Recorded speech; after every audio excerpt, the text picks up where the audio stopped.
Good afternoon, Razorback Nation. We are back for episode 56 of Hogs on the Hill, your go-to Arkansas podcast. Thanks to our friends over at Razor Pigs.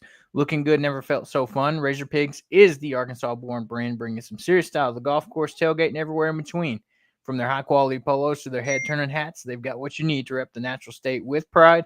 Find it right here at home and now run by a Razorback-loving family. Razor Pigs is where comfort meets cool. So go hog wild and shop Razor Pigs today at razorpigs.us and our friends over at Scarlet Letter, Arkansas's very own handcrafted spiked seltzer. You can check them out today, and especially if you're in Northwest Arkansas, you can check out the Core Brewery Tap Room, where you can get Scarlet Letter and all their various flavors, as well as the new hard teas that they just released.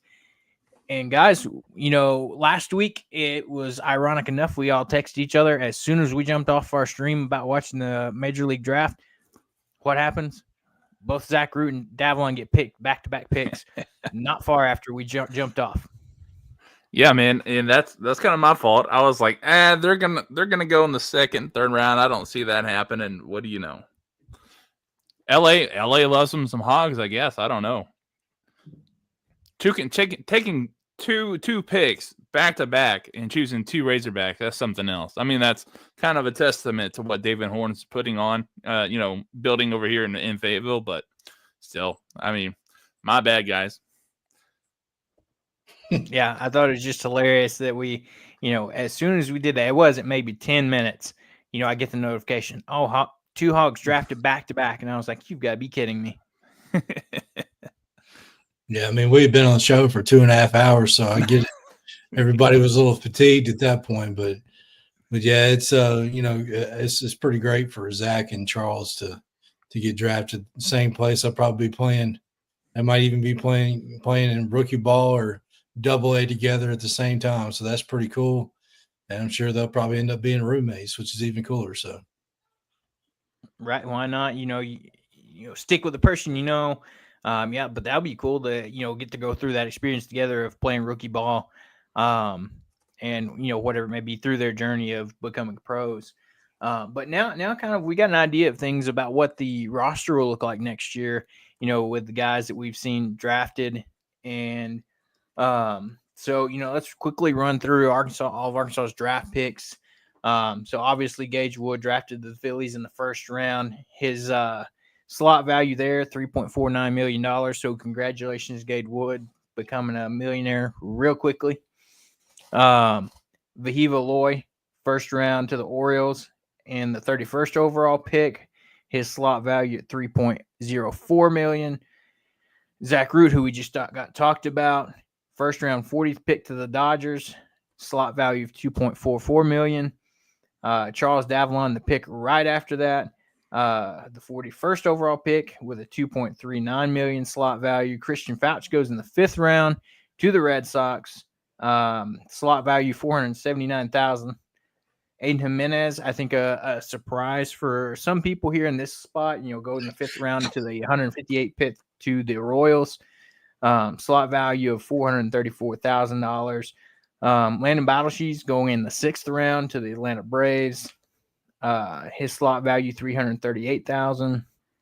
Brent Iredale, 7th round to the Pirates for the 203rd overall pick. $297,000 slot value for him. Ben Bybee going in the 8th round to the San Francisco Giants. Justin Thomas getting drafted by the Astros in the 11th round. Dylan Grego, the transfer shortstop that, was going to come in from Ball State, got drafted in the 13th round by the San Diego Padres.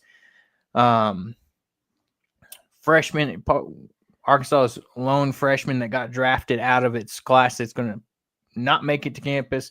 McLean Moody, right-handed pitcher, he got drafted by the Pirates in the 15th round. Parker Coyle drafted by the Brewers in the 16th round. And Landon Schaefer, who pulled out of the draft but still got, the Phillies used a pick on him in the 20th round. But before that happened, he'd already made the decision that he was going to go ahead and come to campus. So, Arkansas loses some people that maybe you hope to get back. Some guys like Grego that you hope to kind of come in and be Vahiva's replacement, but now you're going to kind of have a battle on your hands, if you will, between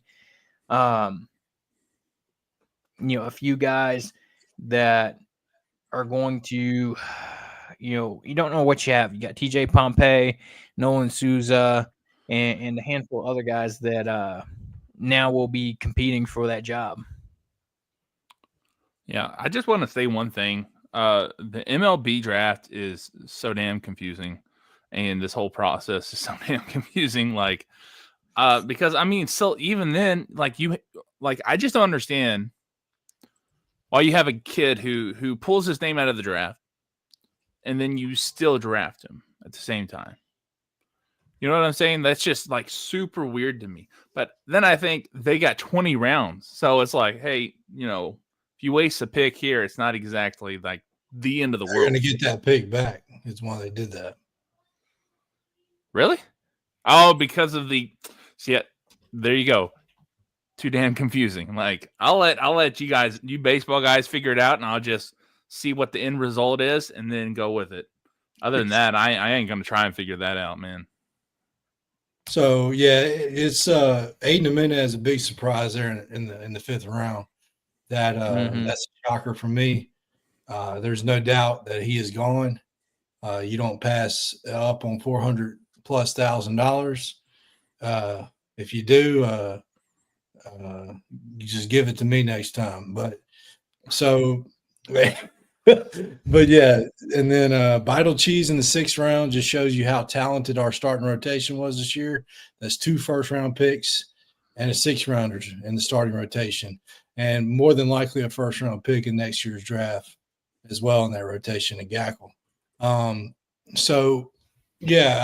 you had another surprise to me was Ben Bobby in the 8th round. That was a shocker for me.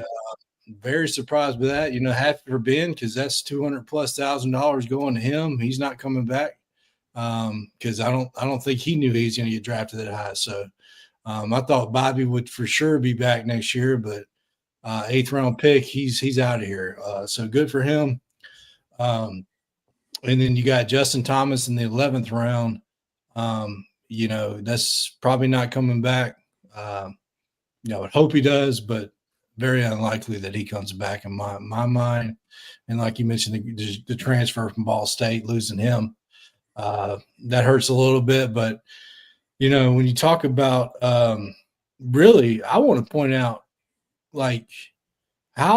this kind of reminds me of the Andrew Armstrong situation where he goes undrafted and signs undrafted with Miami. How did Logan Maxwell not get drafted? I'm just very surprised by that. That's true. This is a career 300 hitter at TCU and Arkansas. Showed that he got stronger and got more pop this season. He hit in the 3-hole on a team that was one of the best offenses in the country. So it's just really, really, really surprising to me how that happened. And then he immediately signs with the Yankees after the draft is over. And then also shout out Dylan Carter for signing with the Giants too. So it's just this is why I don't like to do kind of like projections on what teams going to look like next year until we get really close, like after Christmas, because this kind of stuff happens.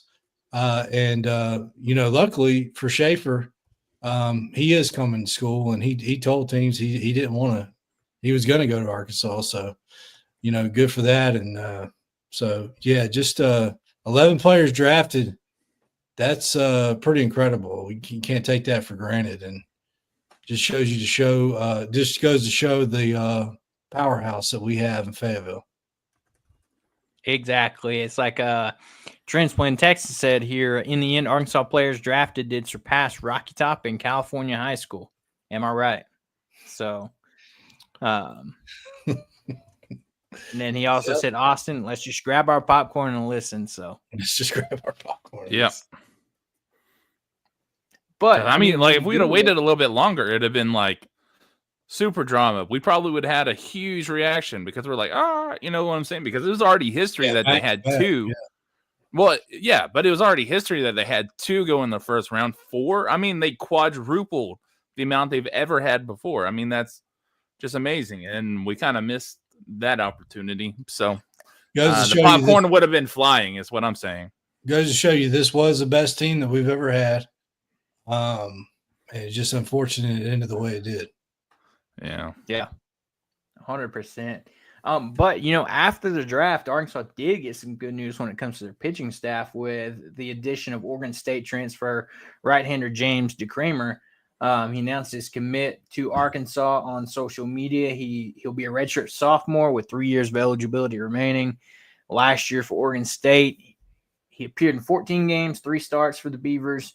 He went 3-0 with a 5.65 ERA, striking out 30 batters in 28 and 2/3 innings. He's 6'2", native of Arizona. He is pitching in the Cape, so he's down there with some Arkansas kids. And he's allowed 1 earned run in 6 2/3 inning.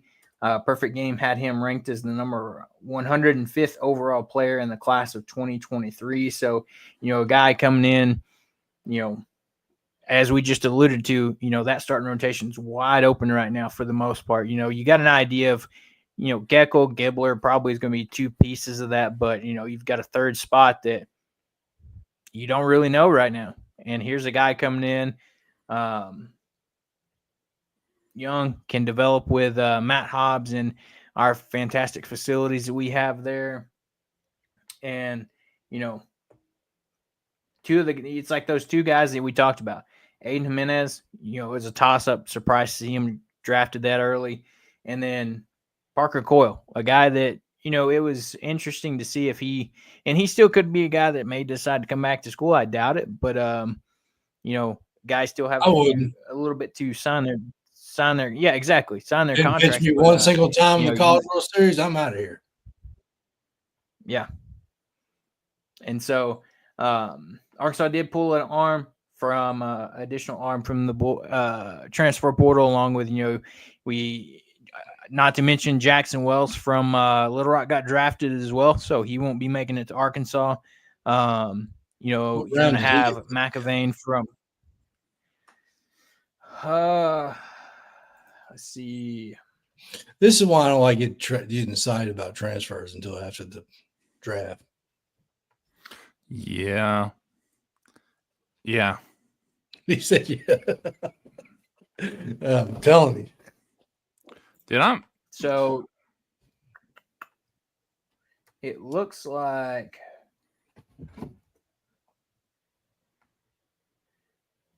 so he didn't get drafted, but he signed a free agent deal with the Astros.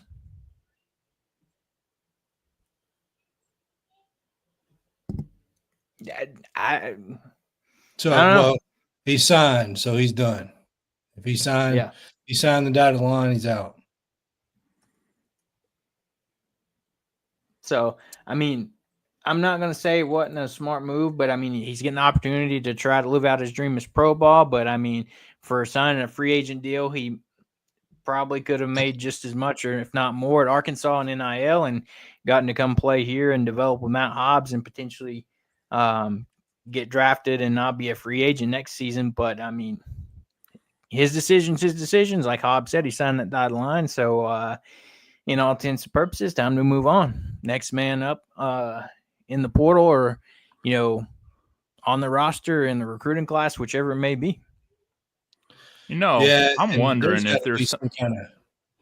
Sorry, I was going to just say that there's got to be some kind of cap or something where you can't sign an NIL deal when you transfer if you're going to sign a contract when you get drafted. I don't know.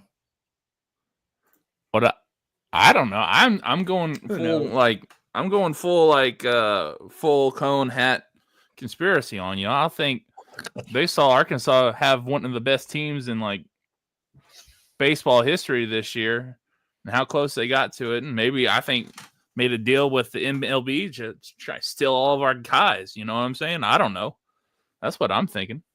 Made a deal. Except oh man. They had to have made it really, really good for him to sign that, right? As a free agent, whatever the deal it was, it had to be decent. Yeah, it had to be a good signing bonus, no doubt. Yeah, so I don't know, man. That's just weird. I don't know. Ain't me though. Ain't my my deal. Ain't my deal. Hey, but you So, know what the thing is?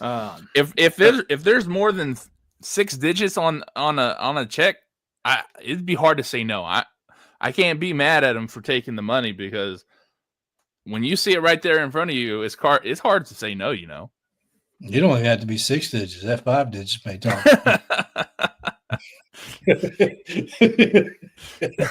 You ain't lying, man. he was probably just like, give me an opportunity. I'm ready to go. So, Yeah. but so now the picture's a little bit clearer for next year. You know, we'll have to see what happens through, you know, fall ball going into spring, and you know what the roster looks like and development for these guys down the Cape. You know, you've got several guys down there. You got some guys in the different summer leagues that are, you know, down there developing. We saw the jump that Ryder Helfrich made this season after, you know, getting to spend a summer down there, coming back to Arkansas, developing with these coaches. So next year's starting rotation is going to look very interesting, to say the least. You know some pieces. Geckel going to get another opportunity. Gibbler, freshman that had some great outings this season. Had that just, you know, unfortunate hit that he got in the World Series, but you know, very talented lefty that could be a key piece to that rotation next year. And then finding somebody else to step up into that, what I would assume to be a Sunday role. Yeah, Yep. I think plenty of time to figure it out. Yeah. But plus, I mean, they're probably not done with the transfer portal, right? I mean, No, they're not. Yeah, so I mean, like, I was about to say that there brings may up be the some next dude thing, out there. you know, Go ahead. I was just going to say, you know, that brings up the next point of, you know, I saw earlier just before we jumped on here, it seems like Arkansas, it's down to Arkansas and LSU for Stanford transfer, one of the top transfer pitchers, Joey Valchaco, in the transfer portal. And it seems to, I guess, you know, that race is heating up between Arkansas and LSU and their Marucci money. Yeah. Well, you know, it's hard to say no to that Cajun food. I'm not going to lie to you. Like, you guys are talking about the money. I'm talking about the crawfish bowls. Hey, we got Slim chickens.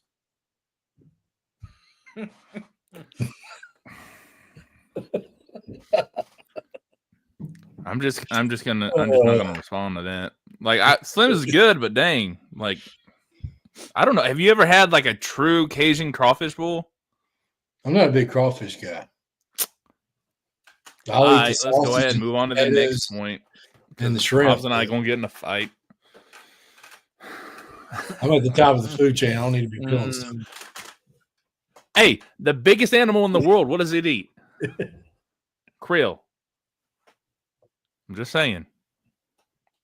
He could eat whatever he wants, but he's going to eat krill, dude. That stuff is tasty. Anyway. You stick with that, Hobbs, and I'll stick with the Slim's chicken. So there you go. All right. That's just more for me, man.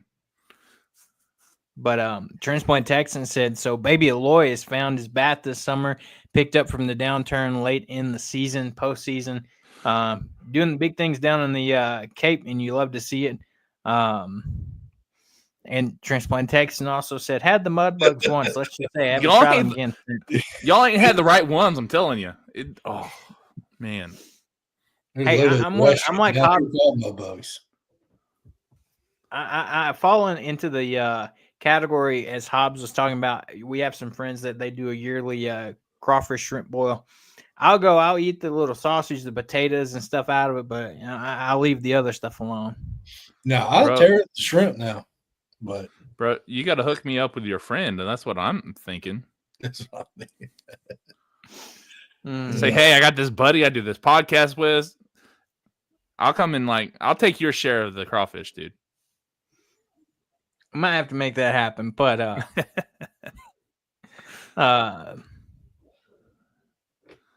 Transplant Texan says New Iberia, Austin doesn't get much closer to the source. Hey. Yeah, some people are just wrong, transplant Texan, and it's okay. We're just wrong.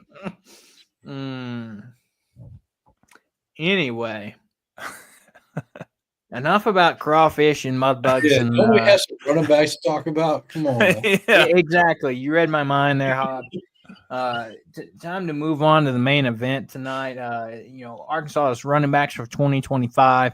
They had a nice stable of running backs last year, and it seems like they've reloaded and restocked again this year. With the returnees, some transfers coming in, some familiar faces that transferred in, and we'll break that down tonight as we kind of jump into the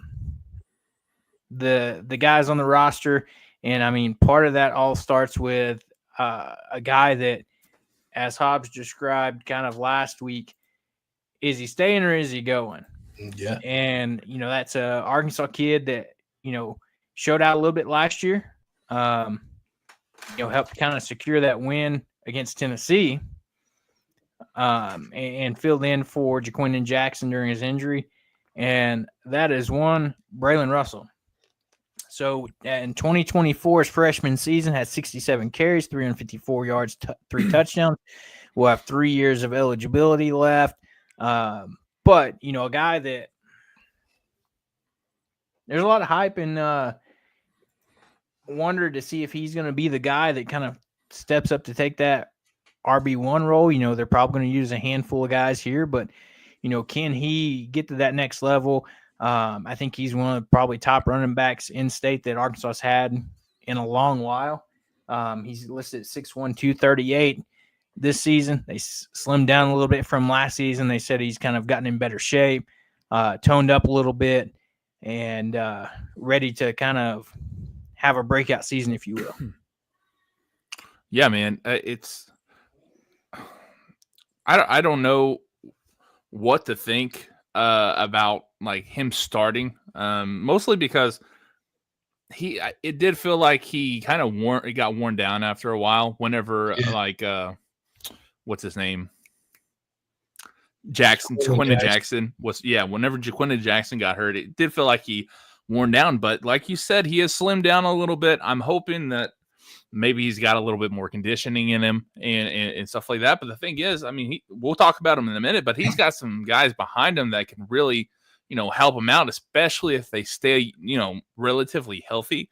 But, and if that happens, if he's not like putting like the whole load on him, like kind of how he was at the end of the season last year, the dude is good. I mean, it's not even just his size too. He actually has a little bit of movement. He has quite a bit of burst, and it's just like he's out of everybody on this roster, he's probably the closest thing to a complete running back that Arkansas has right now. I mean, you got Mike Washington. We'll talk about in a minute. It's pretty close, but he's gonna be good. And as long as he, decides to stay in Fayetteville, who knows about that? But whenever he left and came back, I said that he did he's doing his best Eminem impression. Guess who's back again? Anyway, but still, no, I really do. I like. Do what? Well, he entered and then he came back, and then he entered the portal again, and then he came back. But no, I really do like. I do really do like Braylon Russell, and what he can do, or what the potential of what he can do. It's just he's got to get that maturity and a little bit more conditioning, and I think he'll be one heck of a back for Arkansas. Look, transplant Texan nails it on the head. Right there. I'd like to see Russell lose at least 10 more pounds. Look, I love to see myself lose 10 more pounds, but I'm not playing running back for the University of Arkansas. So 238 worries me. It really does worry me. So it worries me in the sense that I don't think he's going to be able to carry the ball 20 times a game. And I think he's going to get worn down late in the season. So it's going to really, I see this as running back by committee type deal this year. I don't see one true RB1 on this team.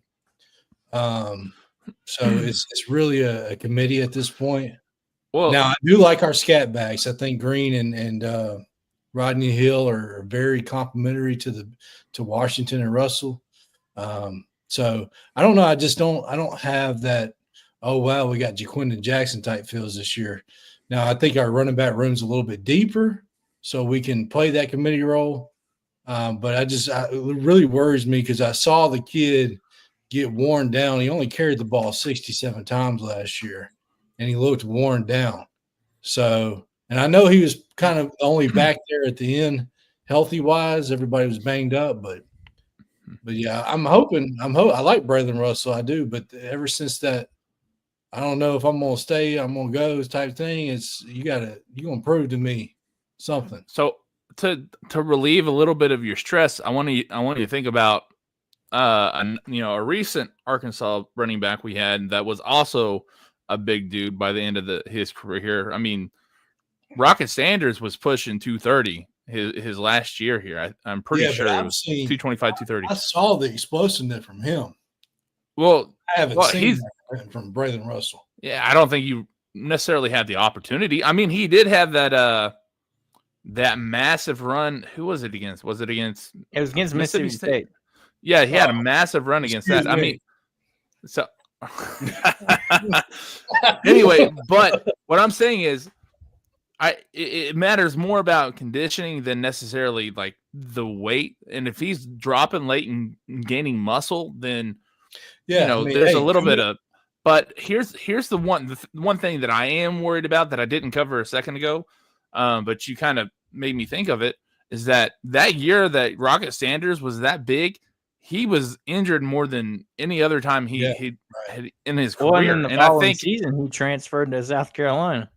Yeah, and I think that maybe there's a threshold that you want to stay under for running backs because, I mean, obviously it's a grind anyway. It's probably the worst position to be for someone, their body.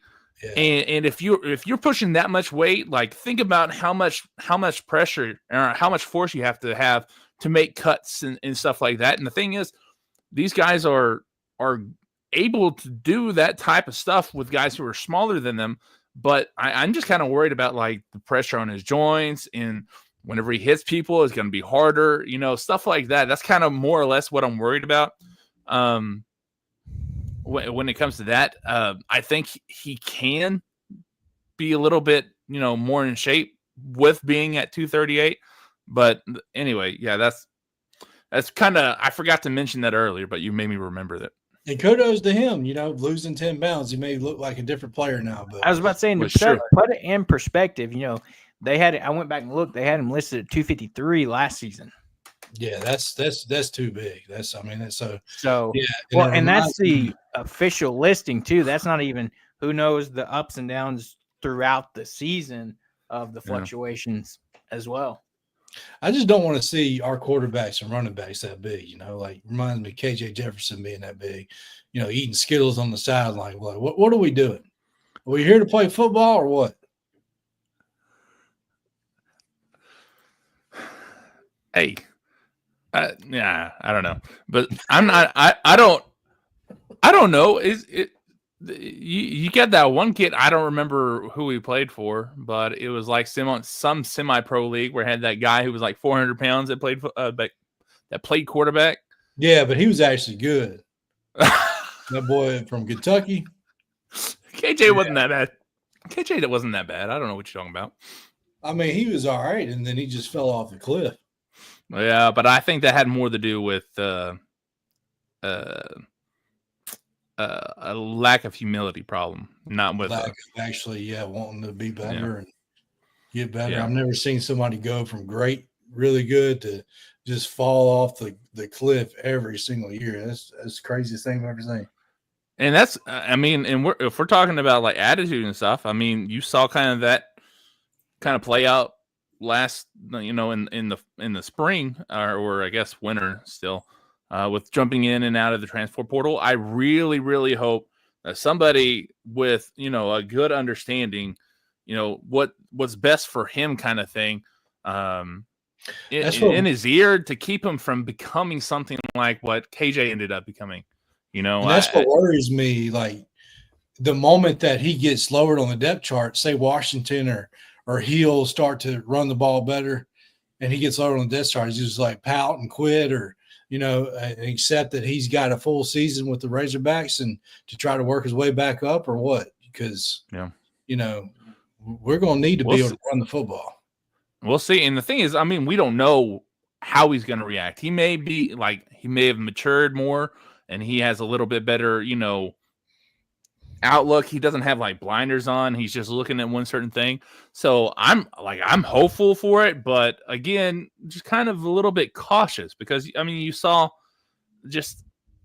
everyone wants to talk about locker room problems. When it comes to like having a successful team, if you have a good locker room, you have them. That's why Arkansas baseball was so good this year. It's because you had a cohesive locker room like that. And if you have guys that like in football who have that attitude, it's going to have some kind of, negative effect on the season, not just, the relationships between guys, but it's going to show up on the field.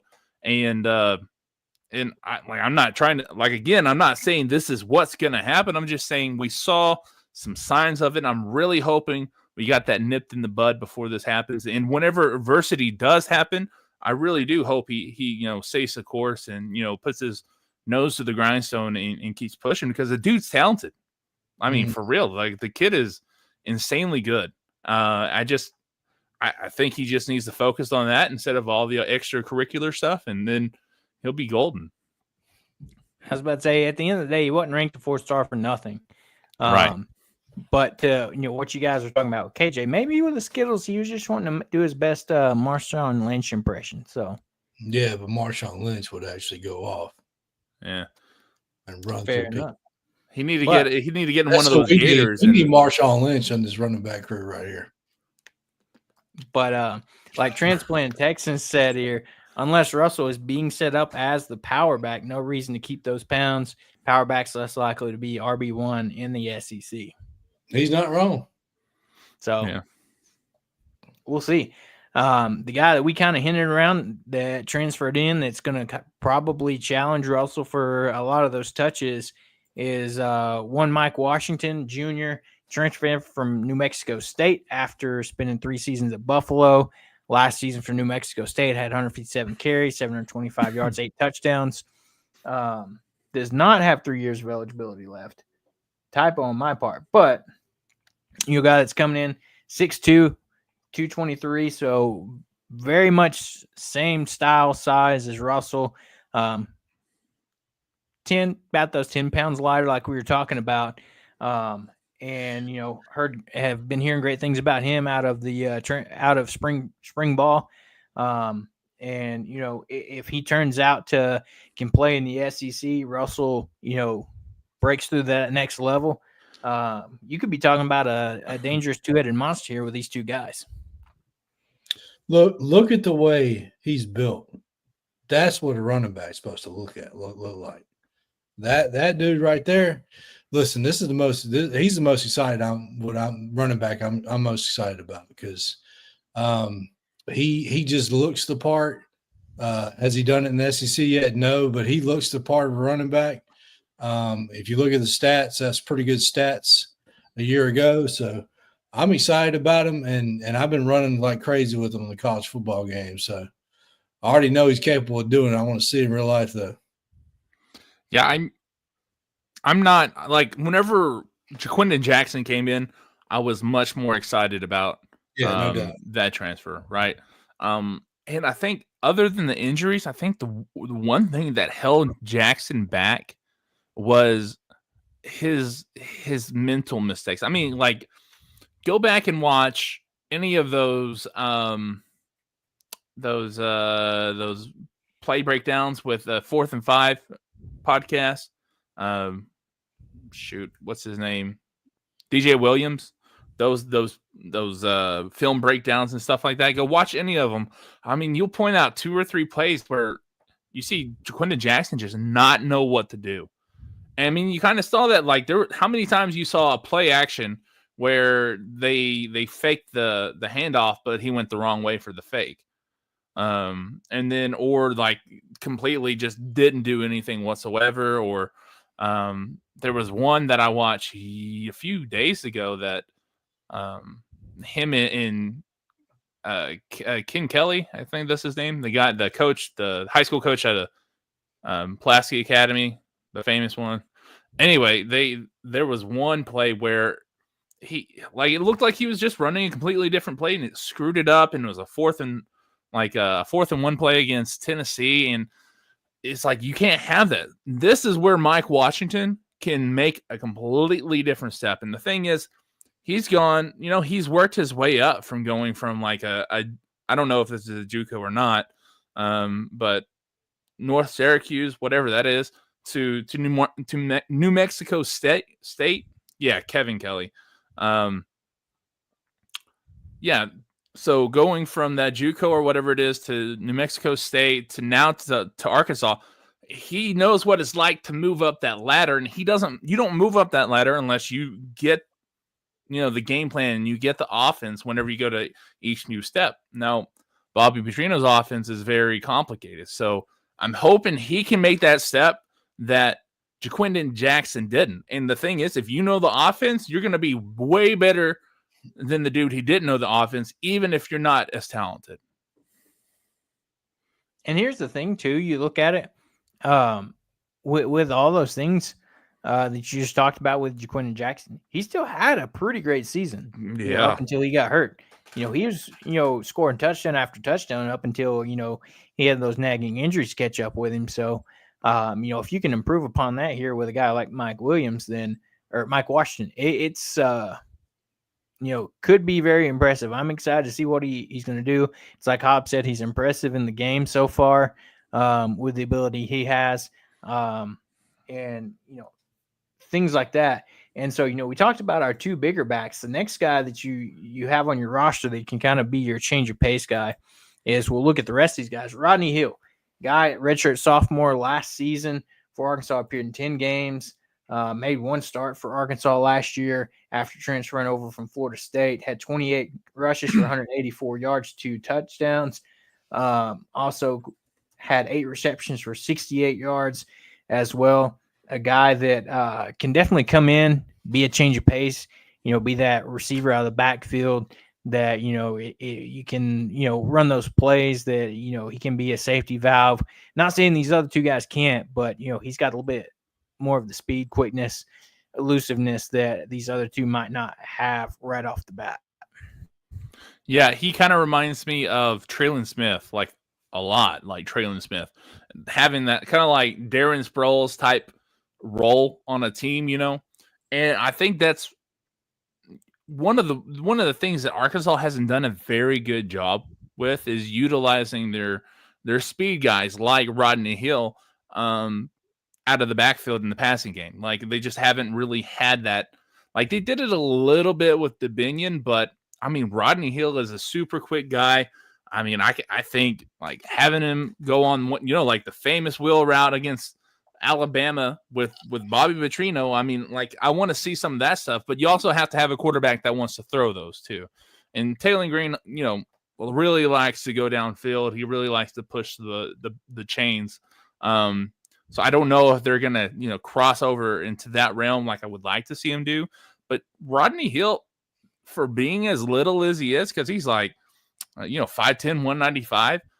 The Duke can truck some people. Like, he's not afraid to, lower his shoulder and, hit you before you hit him, kind of thing. So I think you have a perfect change of pace back, but you're also not losing any of that physicality, which I really, really like seeing. Yeah, I mean, you look at it too. He is a guy that, after with all the transfer drama and everybody leaving, Jaquindon Jackson declaring for the draft and stuff, he was a guy that got a lot of opportunities in that bowl game too. Had 8 attempts for 81 yards in the bowl game. So, a guy that we've seen him do it before.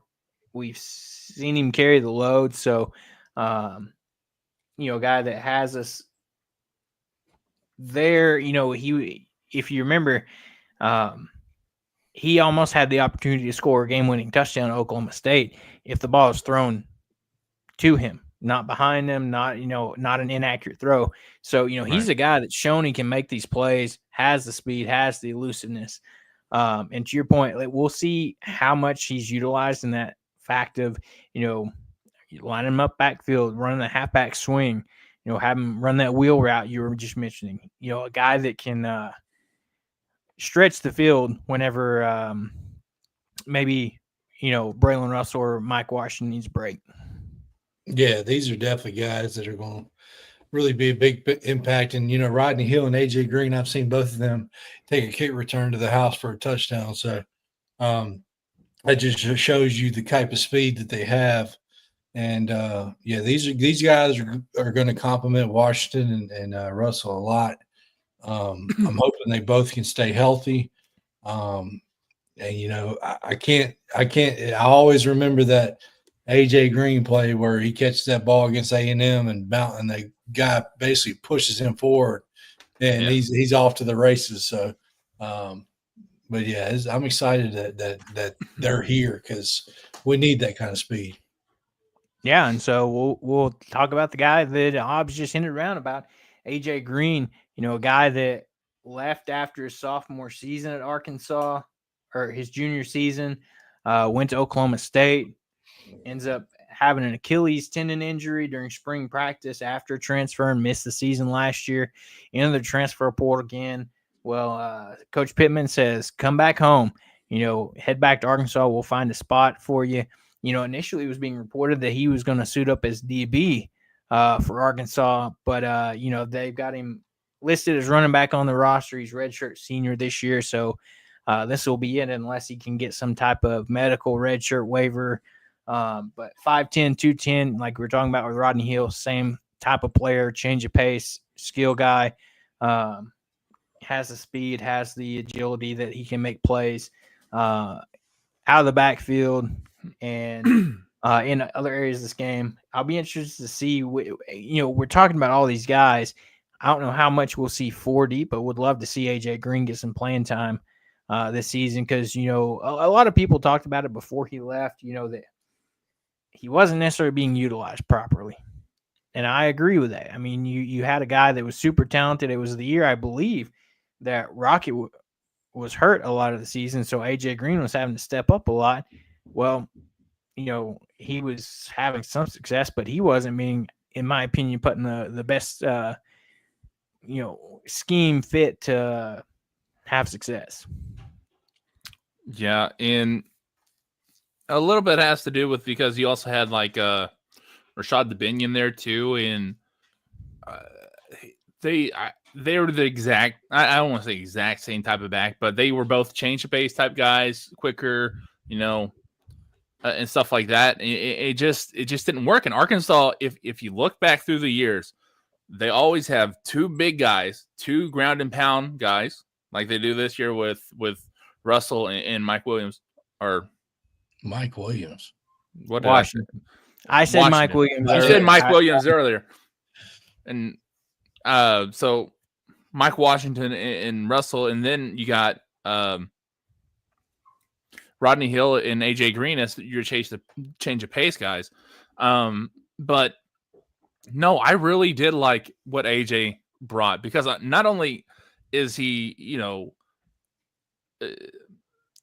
quick and stuff like that, but he's got that track, the like world-class speed. I mean, we talked about how Jordan Anthony was so quick, at receiver for us and stuff like that. But honestly, AJ Green's not much slower than him. But I mean, like, in the grand scheme of things, he's going to be one of the fastest guys on the team still.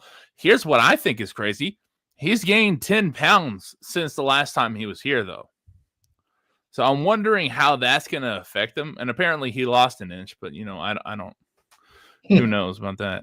I wonder how that's going to affect him because I don't think it's 210 of fat either. It's probably 210 of muscle.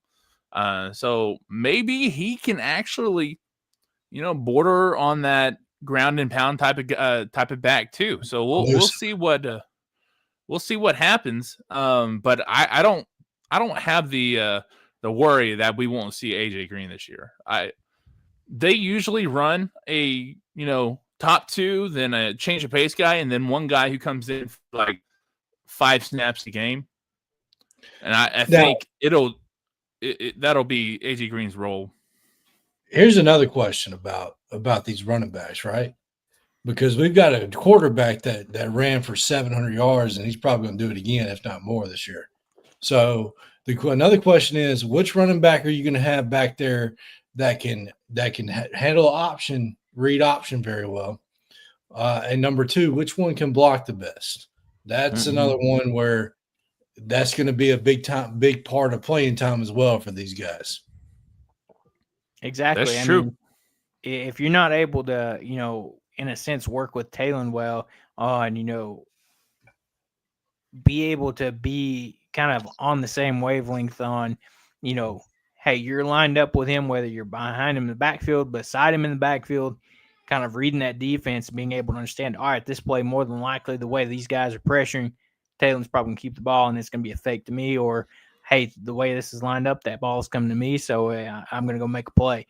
So, having that high football IQ to understand you've got a mobile quarterback, so you're not always going to get this handoff. It could be an RPO, design quarterback run, whatever it may be.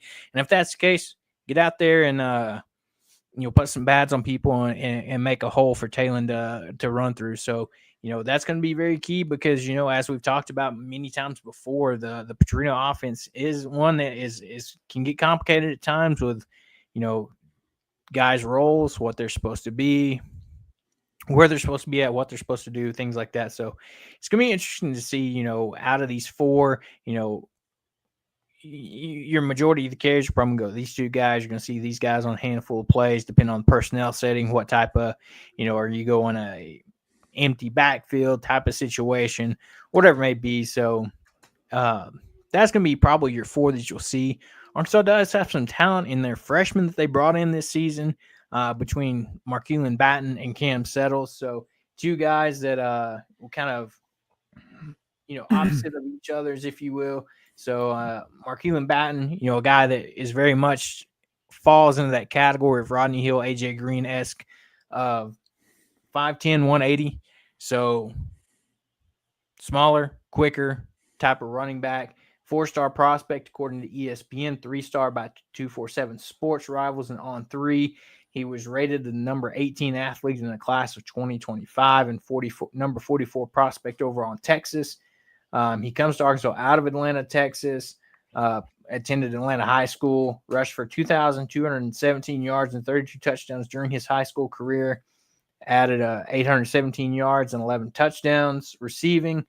Also played some defense, tallying 101 tackles, 2 interceptions, 9 pass breakups, 4 tackles for loss, and 2 sacks as well. And fun fact, he is nephew of former Razorback and longtime NFL lineman Jason Peters. Wow, look at that. So some Arkansas ties there as well. So he ended up choosing Arkansas over Missouri, Oklahoma State, TCU, Texas Tech, Michigan State, Oregon State, Houston, Tulsa, Texas, San Antonio, and a few others. Yeah, he's not going to see the field this year unless, some kind of crazy stuff happens with injuries or whatnot. Or, they get 4 games a year, not counting a bowl game to play too. So if they go out and they destroy, Alabama, A&M and the first half, you'll probably see these guys get a couple carries, something like that. I mean, you saw like I don't know. What's that kid's name? Jaziel, he was a walk-on kid from last I knew you're talking about. I can't think of it either, yeah. But he had one game where he actually had a decent run too, and everyone was hyped. I can't remember what it was. I think maybe it was UAPB or not this year, but yeah, I don't know. But that's probably where you're going to see these guys. It's just too stacked. This running back room is just too stacked to even let them breathe, this year. So, but yeah, I don't know. You got some quality guys coming up, and that's a theme you see with Arkansas's running back room. They always are locked and loaded. It's probably year after year the best position on the offensive side of the ball. So yeah, there's no surprise there. Yeah, I'm excited for Batum. I don't know if he's even on the video game either. I have to double check, but I know Settles is. I redshirted him. Hopefully, don't transfer, but yeah, I mean, my question is, when you got freshmen, it's like it's hard to. This day and age, it's hard to get excited about freshmen. If I'm being honest with you, it's just because it's like they're going to get redshirted if they don't play more than 4 games, and they're not going to play more than 4 games this year unless we have major injuries early. Hopefully we don't, but it's like, it's hard for me because it's like, what are you going to redshirt and then work out for the team with the team for a year and then go somewhere else to play? I don't know. Well, I mean, we kind of saw the exact situation a couple seasons ago with Isaiah Augusta. Down towards the end of the year was getting a lot of playing time, was looking good, and everybody's like, oh, well, bright spot for next year. Comes in, goes through spring, everything like that, ends up in transfers to Colorado and plays for Dion, and then does nothing. Transfers out again. I don't know where. Terrible offensive line. And who was the receiver that went off against Texas Tech? And you're like, man, that guy's going to be amazing next year. James, yeah. Yeah, it's like, see, that's what I'm saying. I can't get excited about anybody anymore. It's hard for me to get excited anymore. So, because it's like you stay and you go and you stay and you go. I don't know.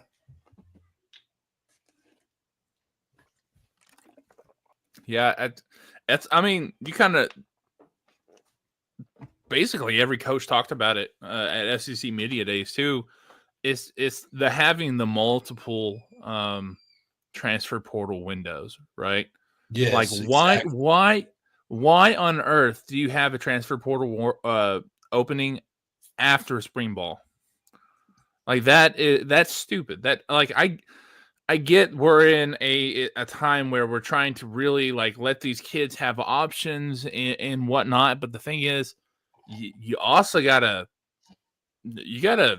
help the actual sport out too. You can't just let the sport start to wither away because you have all these bad practices that might help the players, but it doesn't actually help the sport whatsoever. So or helps the players. It gives them more freedom. It doesn't necessarily help them, like you don't I don't want to say this, it might be patronizing. Yeah, better. I was gonna say, like, you don't you can put a kid in like a playpen or in an area where they can have all this freedom to go do stuff, but you can't leave the gate open, right? You can't just let them go out into the world and have all that freedom, but have a little if that makes sense. I'm not calling these kids these guys babies or toddlers or anything like that, but at the same time, you gotta do what's best for somebody, even though they might not want to do that. If that makes sense. And so you still have protections like that in the NFL too. Yeah. I was going to say a quick update too. I looked it up. So Isaiah Augusta actually is back in the SEC with South Carolina. Bro, why is Shane Beamer just going after all our dudes? Hey, maybe he got tips from Lane Kiffin. Dude, I was watching one show the other day talking about Sellers could be a first overall pick this year, like in the draft. Like, are you kidding me? Like, come on, man. Like, he's not even better than Tim Green. It don't make sense.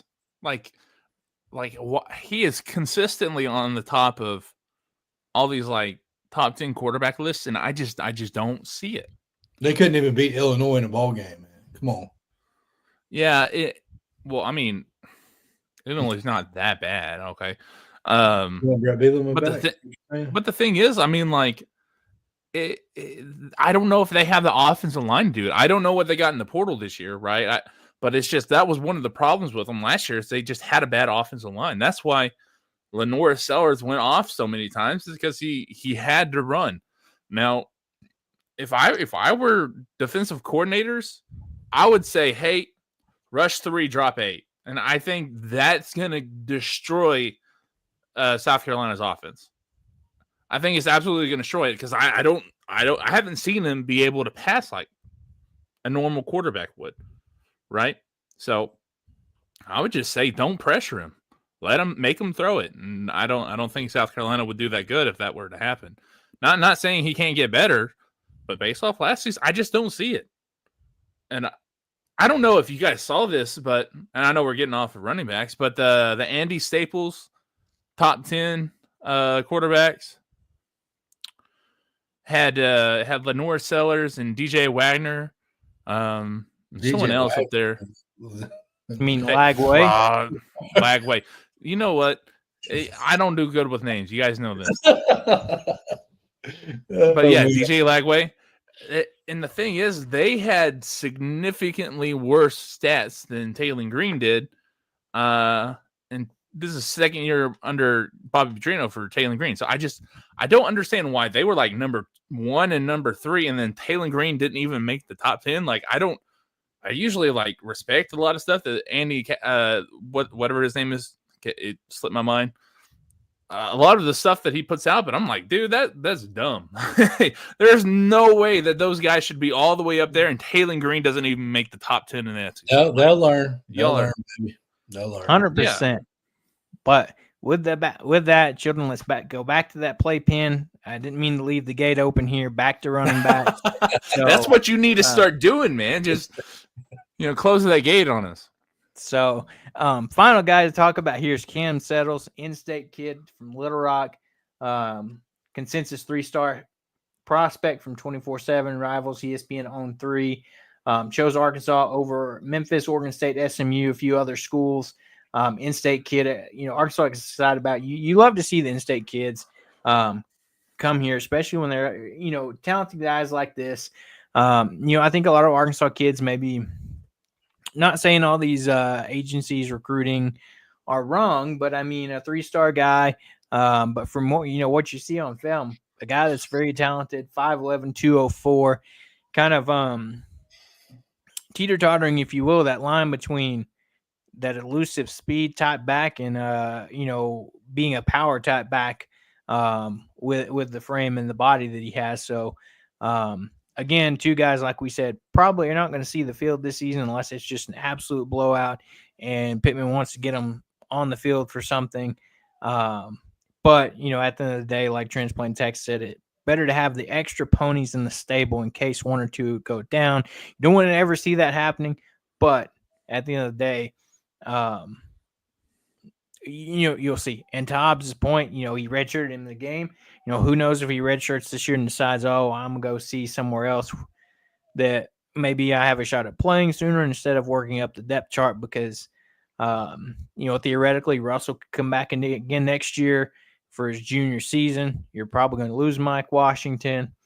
Rodney Hill could come back again, but then AJ Green's done. And then do you want to battle up the depth chart, kind of things like that? So it'll be interesting to see if the both Batten and Settle stay, but 2 definitely talented pieces in that running back room that if you can hold on to them could be good players for Arkansas in the next couple of seasons. But I mean, at the end of the day, I think this, talking through this shows just the depth that Arkansas has at the running back position. It never fails ever since, you think back to the McFadden days. That's something that Arkansas consistently has, is they always have 2 to 3 really good running backs. For a while there, that there was a reason that Arkansas was called RBU. I mean, you look at McFadden, Felix, Peyton Hillis. Then a few years later, you have like a guy like Nile Davis. Then you get your Alex Collins that come in. Not to mention some of those other guys that played key pieces. Kiro Small, the bowling ball that they nicknamed him. You line up at the goal line, let him just run it in. What'd you say, Hobbs? Jonathan Williams, another one. Dennis Johnson, bowling ball. Exactly. Yeah. You can go down the list of great Arkansas running backs. I got a story time with that. It's not a very long one, but Dennis Johnson. So my senior year, we got to play in Razorback Stadium for our first game. Right, we played Watson Chapel, got our butts kicked. Move on from that. But we were going into the stadium when Arkansas was coming out, and Dennis Johnson walked by. And I don't know what it says his height is, on the roster, but it's a lie because that dude is short, but he had thighs like this big. I'm like, that is why he could stay up. Like, do you remember that that highlight against him in Florida where he like breaks 5 or 6 tackles in a row and goes for like 14 yards? And I'm like, that is why it happened. It's because the dude's like this tall and he's got tree trunks for legs.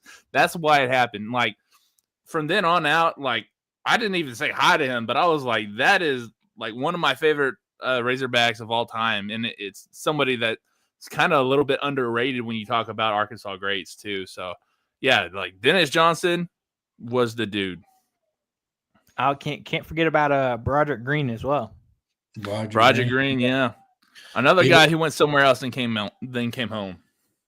Even little old Michael Smith with the crew, he was there with McFadden and Phyllis Jones too. So, dude, it's so crazy because like he probably could have been one of the best running backs of all time for Arkansas if he hadn't have been right there with Felix Jones and Derek McFadden and Peyton Hillis, which that is just insane.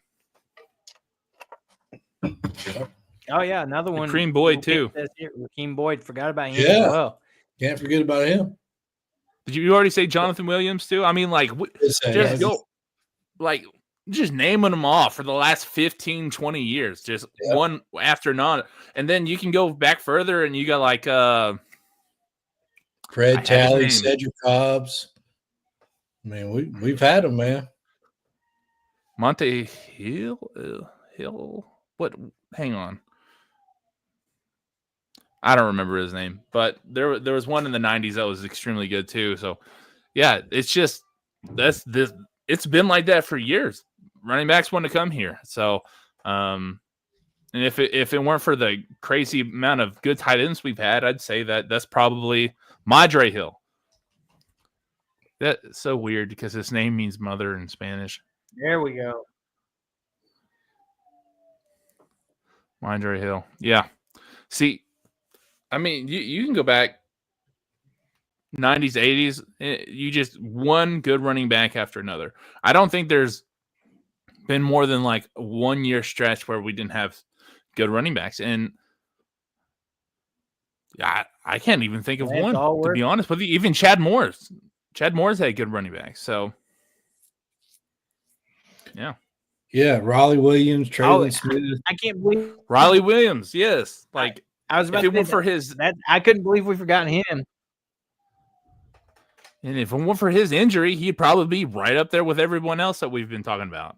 You know, like, it's just and the thing is, you have these guys like you know, Rashad Dubinion, who really didn't get a whole lot of stuff, and AJ Green, who didn't get a whole lot of, you know, playing time either, but they had the skills to be really good. I mean, like, go back and watch Rashad Dubinion against Cincinnati that his freshman year. And like from that then on out, I was like full team Rashad Dubinion, and it really sucked that he left too like that. So like, I don't know what it is. Just Arkansas pulls in these really, really good running backs, and it doesn't even matter who's coaching them, to be honest with you. I will say we haven't hit on this yet, which we will soon, but offensive line is what worries me.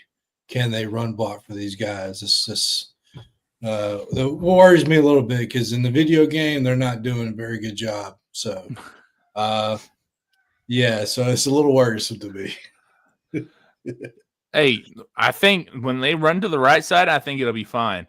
It's the left side of the line that I'm a little bit worried about when it comes to the running game. So, but having a fast quarterback that can make plays himself will help with that. But we'll see.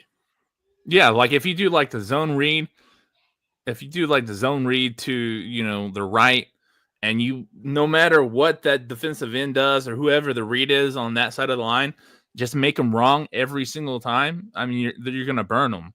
And if they start to load up that side, then throw an RPO instead of just a read option. I mean, like, that's the cool thing about these offensive. If Taylor Green can actually like figure out the offense, they can make the defense wrong every single time under Bobby Petrino's offense. And we're going to talk soon about the wide receiver core, which I think is absolutely loaded. So, I can't wait to talk. It's just like, and unfortunately, like Transplant Texan said here, it sucks that we didn't expect Cisse to go out on weight room injury. You pray not, but you never know how, when, where injuries can happen and impact the roster.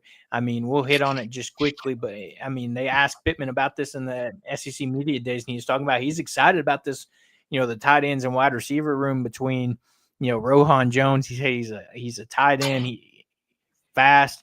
He said he's one of those tight ends that will send deep. You talk about Puska that's back, run blocking and great catching tight end. You saw him have that 2-touchdown game against Mississippi State. You got Jaden Platt that came over from Texas A&M, a highly recruited tight end. And then in the receiver room, Omega Blake, Raylan Sharp, Cam Shanks, Courtney Crutchfield. Unfortunately, no Cisse. That hopefully he gets a medical type red shirt that he can use. Brown, what's his name? Jalen Brown, I think was his name. Which one? There's a CJ Brown and Jalen Brown. I think Jalen Brown. I think he's the sophomore. That's whoever number 3 is. He's pretty good. CJ Brown is the one we got from high school. Jalen Brown is the transfer. One that fumbled against Texas. That one. Yeah, but to be honest, I think that was a personnel issue. I think that was more like you got to know who your personnel is on the field. And you don't choose a freshman class from now on. Well, I think he's talented. I think he'd be fine, but that was just a freshman. So CJ Brown is a true sophomore. Jalen Brown is the transfer from Florida State. He's a redshirt sophomore. Yeah, right. That's so they're both. Yeah. But we'll dive into receivers more when we decide to do that position breakdown. But yeah, I mean, anything else? Can we hit on a few topics there, Austin? But that you took out of SEC media days and what Sam Pittman had to say today. I mean, there was quite a lot. I mean, he's key points. He's actually so wide receivers. He's like CC was a big hit, but he actually is pretty confident in it. I think that he's pretty confident in the secondary, but he really didn't seem all that confident in the guys up front. I mean, you got guys like Quincy Rhodes and Charlie Collins and guys like that who are greener, not nearly as experienced as they've been, but he's excited about what they can do. But he was really like pushing, like, hey, our defensive backs are pretty dang good. So that made me feel a little bit better. And he was out there like, hey, I'm not going to be coach speaking. So I'm going to tell you what's up, and whatnot. So, and I know to a fault almost, but. Well, and I know he also mentioned talking about he's excited about our linebackers, but also, on the defensive line, he's talking about how Cam Ball didn't practice a lot over the summer and into the beginning of spring because he had some elbow surgery, just some cleanup maintenance issues, nothing super worrisome. But he said he liked what he saw out of Ian Giffard as well, a guy that, tremendous size, talent. Just needed some opportunity and got to develop some over practice. But he said he's also excited about the linebacker core. He said he feels like they may be a little bit underrated with Sorey and Dix back. And then you got freshman Tavian Wallace that, extremely talented kid coming in. And so it's going to be interesting to see how that all unfolds. But one thing that I noted him saying, and I heard him say it multiple times, he mentioned how he said this year's team is a bigger team. He said we look more like an SEC football team. He said these guys are bigger in size. He really feels like this year compared to last year that we fit the mold of an SEC football team. He said when this team runs out there, you'll see why I'm feeling this way. And it's interesting to me how he was talking about that difference there specifically. Yeah, it's weird because like when you look at them on paper, like offensively they're not exactly bigger, especially at wide receiver, right? I mean, to be fair, Arkansas had a huge wide receiver room in the last couple of years. I think more or less he's talking defensively because that was one of the things he talked about with the defensive backs is that our corners are big. Like they're pretty good size and they're fast. And he's like, there's only one guy that's under 6 foot at the corner, and he's super, super fast. So I think he's talking about defensive line. Defensively, they're really big. I think offensively, they're more. They kind of came back a little bit, came back to earth a little bit on wide receivers. I mean, they have a normal size running back group, and they're let's just be honest, offensive line. They got some big old boys up there now with Shaq McCroy. So yeah, he's not completely wrong. As long as we don't have to watch stupid little bird dance after a cornerback does nothing, I'll be all right. To be fair, like cornerback's one of the hardest things to play, but the hardest position to play. But it annoys me so bad when they do stuff like that. Like, oh, they show up and you didn't do anything. The quarterback overthrew him. Like, I don't. But you kind of have to have that attitude to play cornerback too. So I get it, but it's just annoying. Yeah, your biggest wide receiver on the roster this year is 6'6". And it's Antonio Jordan. I'm actually excited about him. I think he can carve out a role, but he's hopefully follow suit in that line of really talented wide receivers from Warren, Arkansas. Yeah, that's what I'm hoping too. I mean, he was pretty adamant about him being good, and I don't think he's I don't think they're gonna redshirt him. Like just the way that he was talking about him, and now they have CC's out, so they like to go 3 deep at those guys at the X and the Y or the X and the Z. So with CC gone, they got to find somebody else to put over there at the X. So he may end up making the 3 deep. Yeah, I would love to see it, but like Transplant Texan said here, year 6 with Sam. But it's year 1 with no Hudson Clark, no Hud Island. Yeah, true. Yeah, no, that is going to be kind of weird because he's kind of been one of the staple pieces in the secondary the last few years. So we'll see how they do without him. Yeah. With that, we'll get ready to wrap up here. Anything else from you guys on the running back room and this year's Arkansas roster as we continue to go through these breakdowns? No, I think we're good. I think we covered most of it. Mm-hmm. Well, with that quick update, more than likely no show on Sunday this week due to some travel that I'm going to be doing. So unless there's anything crazy that happens over the weekend, knowing my luck, that would be the case. We would jump on, but other than that, we'll take a break on Sunday and we'll be back here with you guys on Thursday next week. So with that, we're going to get out of here.